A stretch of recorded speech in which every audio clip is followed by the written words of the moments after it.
Assalamualaikum warahmatullahi wabarakatuh. Hai para sobat Kufi Movie, kembali lagi dengan saya sesosok Dedi dari Dua Bocil. Sebut saja Yayatullah. Dan bukan lagi Jam Statam, oke? Kali ini kita akan merangkum film yang hampir sama dengan film yang sebelumnya, yaitu Sicin 2 2015. Dan perlu diketahui, film ini bukan lanjutan dari Sicin 1 ya guys ya, melainkan kisah seorang ibu yang sedari lahir sudah terkena sihir jahat. Bagaimana kisah selanjutnya? Kita langsung saja ke filmnya. Katakan all is well.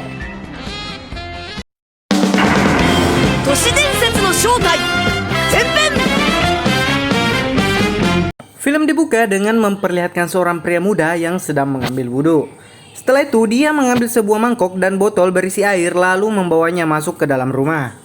Tak lama kemudian terdengar suara teriakan seorang ibu-ibu yang sedang merintih kesakitan. Pria itu pun keluar lalu mengisi kembali mangkok itu dengan air. Dengan mengucapkan 2 kalimat syahadat, dia pun langsung meminumnya dan tiba-tiba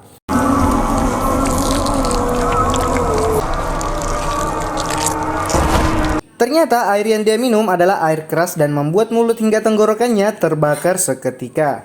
Pria itu pun tewas malam itu juga. Scene berpindah di suatu rumah yang cantik dan cukup tenang. Dan di rumah itu ditinggali oleh satu keluarga yang sangat bahagia. Diperlihatkan seorang ibu satu anak bernama Hikran dan putranya bernama Birol. Hikran yang lagi sibuk membuat kue agak terganggu dengan tangisan putranya, sebab tangisannya Birol tak kunjung berhenti. Hikran membawa Birol kembali ke kamar dan membiarkannya bermain sendiri tanpa pengawasan.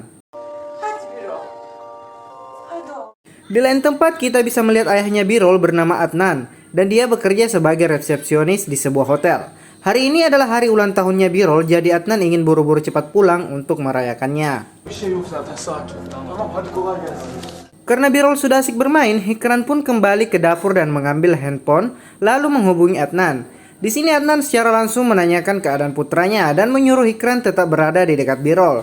Tapi sebelum ingin mengambil Birol, tanpa sengaja Hikran menumpahkan teh dan mengulur waktu untuk kembali ke kamar. Di samping itu, Birol yang lagi santai bermain tiba-tiba saja tatapannya terpaku pada sesuatu yang berada di atas lemari. Di sini Hikran sudah mulai mendapat firasat yang aneh dan tiba-tiba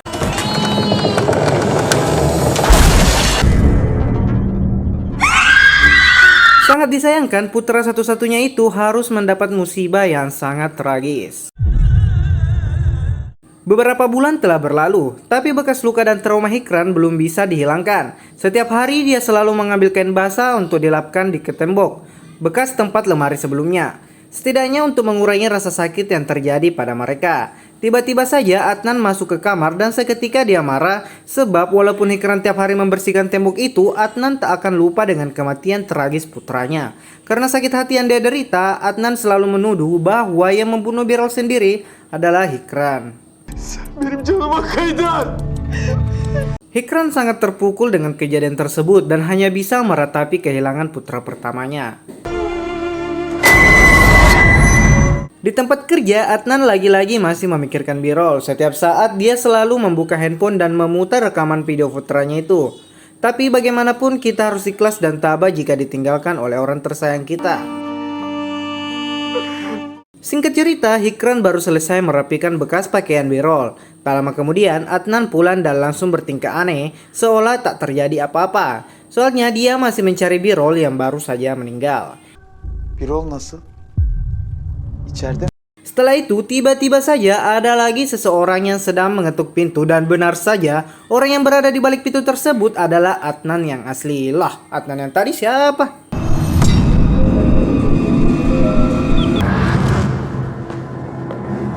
Keesokan harinya, Hikran curhat pada sahabatnya tentang kedua Adnan yang dia temui semalam. Dia pun merasa bahwa itu nyata dan bukan sekedar mimpi. Ainur sebagai sahabat menyarankan untuk bertemu dengan Hoja atau orang pintar. Tapi Hikran tidak setuju dan menolak untuk bertemu dengan Hoja tersebut. Anlıyor musun sen? Ben her gün oğlumun çamaşırından hocadan bahsetme Allah aşkına. Malamnya, Hikran yang sedang tidur tiba-tiba saja dibangunkan oleh beberapa sosok yang tak dikenal, namun sangat mengerikan. Sosok itu seperti seorang ibu-ibu yang sedang melahirkan secara sesar, namun tanpa alat medis satupun. Secara Hikran tidak mengenal ibu-ibu tersebut, tapi ibu-ibu itu meminta bayinya dikembalikan. Hikran kan jadi bingung.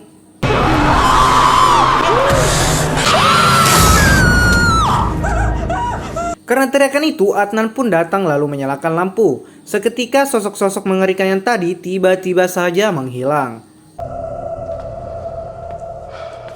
Pagi pun tiba. Di sini Hikran yang baru selesai mencuci baju mendatangi Adnan dan menawarkan sebuah teh, tapi dicuekin. Hikran memohon agar Adnan mau berbicara dengannya, sebab semenjak Birol sudah tiada, Adnan tak sekalipun mau berbicara dengan Hikran. Karena Hikran tak diperdulikan lagi, dia pun pergi ke makam Birol untuk melampiaskan kesedihannya. Sebab dia masih merasa bersalah atas kecelakaan yang menimpa Birol. Tak lama kemudian, sosok menyeramkan datang lagi mengikuti Hikran di kuburan. Seketika dia panik dan langsung pergi dari tempat pemakaman tersebut.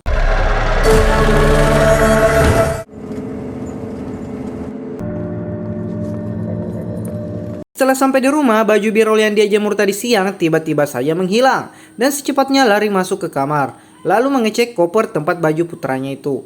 Setelah dibuka, bukannya baju atau pakaian, malah koper itu dipenuhi darah beserta fotonya Birol. Kaget dong. Ketika foto itu diambil, muncul sesosok boneka bayi yang mengerikan, lalu Hikran keluar dari rumah. Seketika baju yang tadi menghilang muncul kembali di jemuran.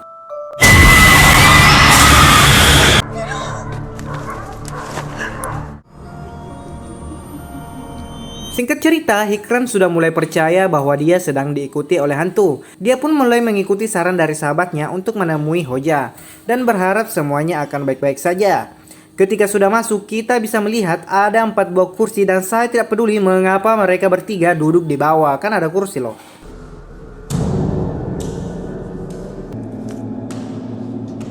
Kenalkan, ini Pak Hoja, agar lebih mudah disebut saja Pak Haji. Sebelum dimulai, Pak Haji memberikan sebuah kertas dan pulpen lalu menyuruh Hikran menulis namanya 3 kali. Setelah itu, kertas tersebut dimasukkan ke dalam gelas berisi air lalu dibacakan doa-doa pengusir setan. Di samping itu terlihat seorang bocil, sebut saja si Caklut, yang seluruh tubuh dan pakaiannya berwarna kuning dan akan menjadi alat bantu untuk mengetahui bahwa di mana, mengapa dan seberapa kuat hantu yang mengikuti Hikran.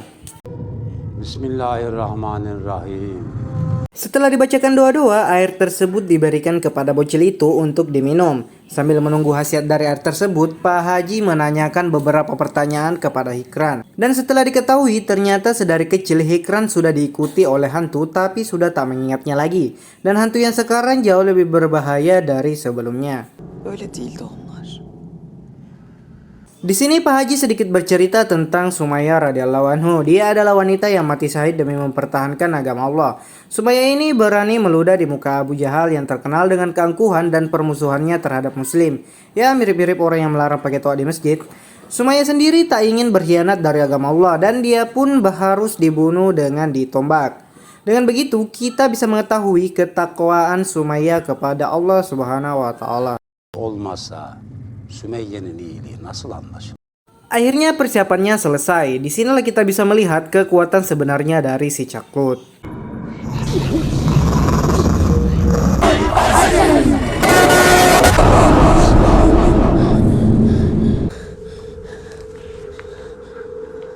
Setelah dilihat dan diterawan, Pak Haji akan menjelaskan semuanya. Tapi sebelum itu, Pak Haji ingin mengetahui ayah, ibu, paman, bibi beserta keluarga lainnya. Dan benar, selama ini Hikran telah disihir dengan mantra yang sangat kuat, yaitu mantra 41 jahitan.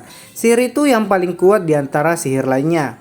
Ketika ingin diketahui siapa yang telah menyihir Hikran, ternyata keluarga terdekat dari keturunannya sendiri, yaitu saudara ibu atau ayahnya Hikran. Bana kim niye büyü yapsın ki? Onun için onları sordum. Scene berpindah di salah satu kampung bernama Kampung Nefrus. Terlihat 2 lansia yang lagi sedang sholat malam. Tapi anehnya mereka sholat nggak pakai mukena, hanya baju biasa dan ada beberapa auratnya yang terlihat. Atau mungkin memang seperti itu ya sholatnya orang di Turki. Jika ada yang tahu alasannya boleh komen di bawah. Pagi pun tiba. Kedua lansia ini adalah ibunya Hikran bernama Necmiye dan neneknya Hikran. Mereka hanya tinggal berdua di kampung tersebut. Tapi walaupun mereka berdua jauh dari Hikran, mereka tetap peduli dan rindu kepada putri semata wayangnya itu. Heyecan olunca başka tabii. Singkat cerita, Hikran sudah balik dari rumah Pak Haji. Di sini, dia sedang menjahit bajunya Adnan. Tak lama kemudian, terdengar suara seseorang yang sedang menjahit dari balik dinding. Lalu tiba-tiba...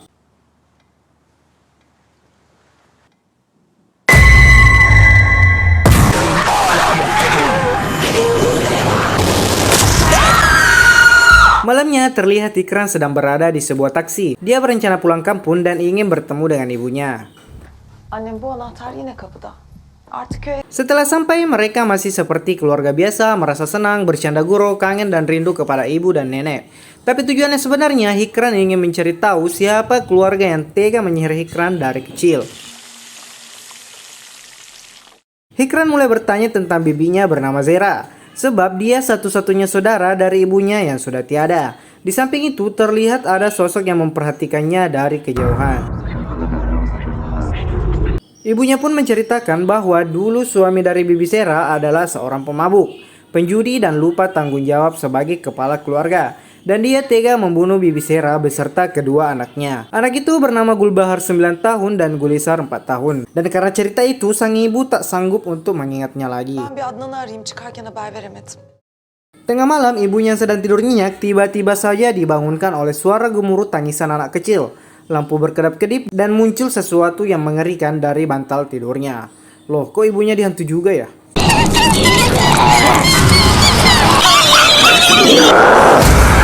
Scene berpindah di Hotel Aksu. Terlihat seorang wanita muda yang sedang menggendong putranya. Wanita itu ialah istri dari teman kerja si Adnan. Karena suaminya belum tiba, dia ingin menitipkan putranya kepada Adnan. Di sini Adnan belum bisa move on pada Birol dan merasakan bahwa anak itu adalah Birol. Dia memeluk, merangkul, mencium, dan memaksa anak kecil itu mengatakan ayah kepada Adnan. Sebab rasa sakit hati yang dideritanya belum bisa dihilangkan. Tak lama kemudian, ayah dari anak itu sudah tiba dan langsung mengambilnya. Adnan yang tak sanggup menahan kesedihannya langsung pergi begitu saja. Ketika di rumah, dia mengambil sebuah kotak yang diselimuti kain putih. Kotak itu berisi sebuah titik-titik. Dan dia pun OTW ke tempat pemakaman.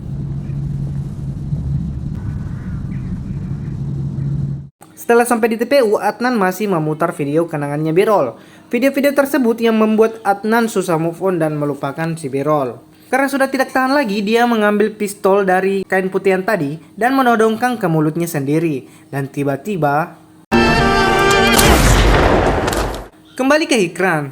Di sore hari, dia menelpon Adnan tapi tak pernah tersambung dan merasa khawatir dengan keadaan Adnan sekarang. Tapi misinya belum selesai dan terus melanjutkan perjalanannya. Di perjalanan, dia ketemu seorang gadis muda dan menanyakan lokasi di mana tempat tinggal bibinya bernama Zera. Tapi sebelum itu, Hikran disarankan untuk tidak pergi ke sana sebab rumah itu dihuni oleh jin jahat dan jin itu sudah menetap di sana. Ya, walaupun masih rumah subsidi. Şurada caminin minaresi görünüyor ya. Tamam sağ olasın. Di sini Hikran tetap nekat untuk pergi ke rumah tersebut. Ketika sampai di sana, pemandangan yang tidak biasa terlihat dari rumah itu. Suasana angker dan aura menyeramkan sangat terasa di sekitar rumah dan membuat bulu kuduk dan bulu titik meraung-raung. Karena masih penasaran, Hikran memberanikan diri untuk masuk ke rumah angker itu. Setidaknya dirinya pernah mencoba.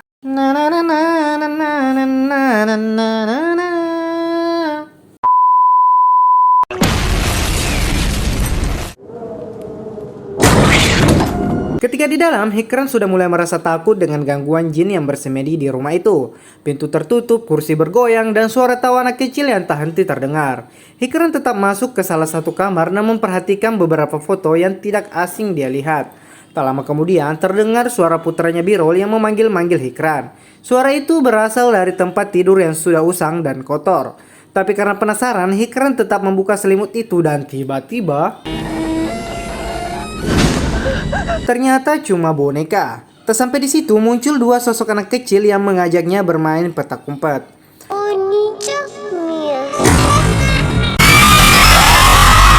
Karena Hikran gak mau diajak petak umpet, dia pun kabur dari rumah tersebut. Malam pun tiba. Setibanya di rumah, Hikran ternyata membawa boneka dari rumah hantu tadi. Tapi dia masih merahasiakan kepada ibunya. Hikran meminta foto Bibi Zera untuk memastikan dengan foto yang dia lihat di rumah hantu tadi. Dan ada satu foto yang membuat dia yakin bahwa siapa orang yang telah menyihirnya dari kecil. Saat tidur, Hikran mulai bermimpi tentang keluarga Bibi Zera dan hubungan dari segala kejadian yang dialami. Termasuk pada saat dihantui oleh jin sejak dari dulu hingga sekarang. Di samping itu, ada kejadian aneh yang juga terjadi pada ibu Hikran. Setelah membangunkan nenek untuk sholat tahajud, ibu mendengar suara dari balik lemari. Suara itu seperti dari suara Bibi Sera.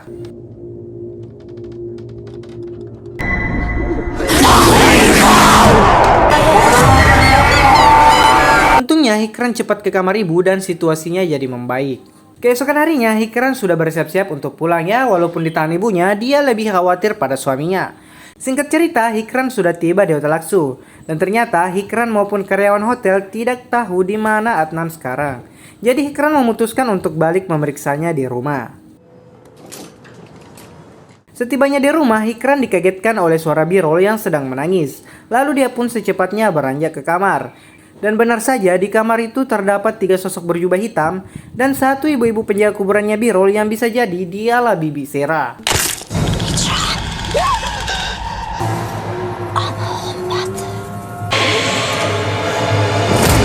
Tujuan berikutnya, Hikran langsung ke tempat Pak Haji dan memberikan boneka yang dia temukan di rumah hantu tadi.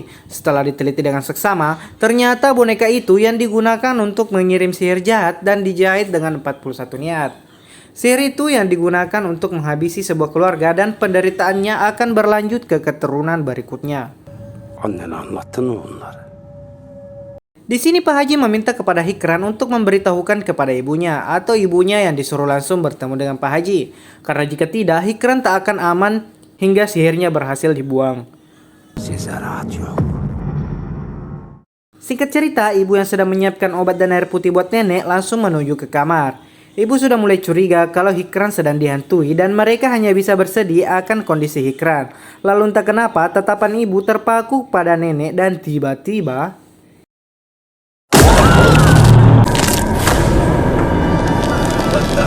Loh, kok ibu tiba-tiba is dead? Nenek yang tidak tahu apa-apa langsung lari keluar kamar dan menenangkan diri di ruang tamu. Tak lama kemudian, Hikran sudah tiba di rumah ibu dan merasa aneh dengan tingkah laku nenek. Hikran menanyakan di mana ibu berada. Lalu tiba-tiba saja nenek yang dari dulu suaranya tak pernah terdengar membuat dia kaget. Sebab nenek akan menjelaskan semua keburukan yang dia tahu tentang ibunya Hikran, yaitu Necmiye.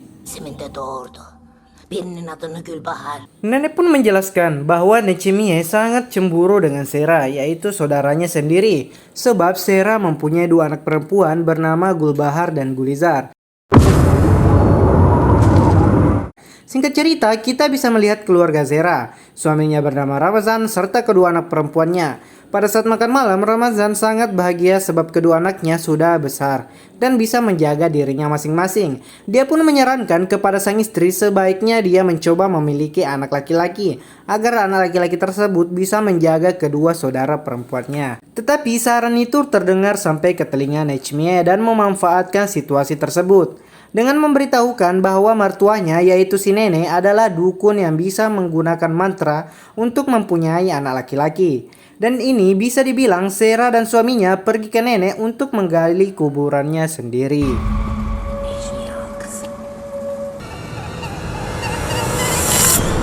Di sini Sera dan suaminya mengira bahwa mantra yang dilakukan nenek adalah mantra untuk anak laki-laki. Tapi sebaliknya mantra tersebut ialah mantra 41 niat agar seluruh keluarga Sera mendapat kehancuran. Setelah bonekanya selesai dijahit, nenek menyarankan boneka tersebut ditaruh di bawah bantal agar mantranya berjalan dengan baik. Padahal dalam hati si nenek, dia sangat senang karena boneka itu akan membuat suami Sera dikuasai jin laknat dan menjadi gila lalu berubah menjadi jahat.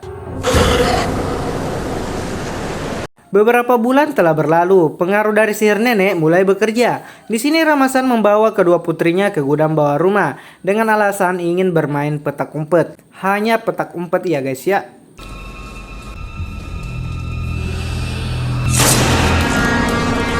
Setelah bermain petak umpet, Ramazan berjalan menuju ke kamar dan menemukan Sera yang lagi sholat. Awalnya Ramazan juga berniat mengajar Sera petak umpet. Karena dia lagi sholat dan dilindungi malaikat, akhirnya Ramazan memutuskan untuk petak umpet sendirian di luar.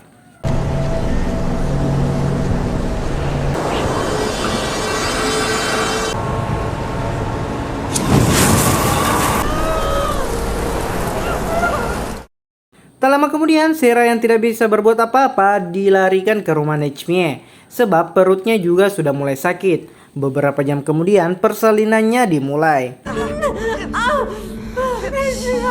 Alhamdulillah akhirnya Zera selamat melahirkan anak perempuan. Tapi di samping itu pendarahan yang diderita tak kunjung berhenti. Sebab bayi tersebut lahir prematur dalam usia kandungan 7 bulan. Dan disinilah kita bisa mengetahui bahwa bayi yang dilahirkan Zera adalah Hikran sendiri. Sen Zehra'nın kızısın. Terkejut, shock, kaget, dan tak bangka yang dialami Hikran setelah mendengar semua apa yang diucapkan sang nenek. Nenek mengatakan bahwa Nechmie mandul dan tidak bisa hamil. Maka dari itu mereka berdua menculik Hikran dari kecil dan menjadikannya anak sendiri. Tak lama kemudian karena bayinya sudah didapatkan, Nechmie yang dari awal niatnya sudah jahat, dia mengambil sebuah bantal dan menekan ke wajah Zera. Alhasil Zera yang sudah tidak kuat menahan tekanannya tersebut akhirnya tewas malam itu juga. Dari sini Hikran sudah mengetahui semuanya bahwa ayah, ibu, dan saudara perempuannya dibunuh oleh Nechmie dan nenek. Dia merasa tak sudi jika dibesarkan oleh seorang pembunuh. Maka dari itu Hikran langsung mencari Nechmie di kamar dan betapa kagetnya ketika dia menemukan mayat yang sudah tewas beberapa menit yang lalu. Nerede Necmiye, nerede? Nerede o kadın?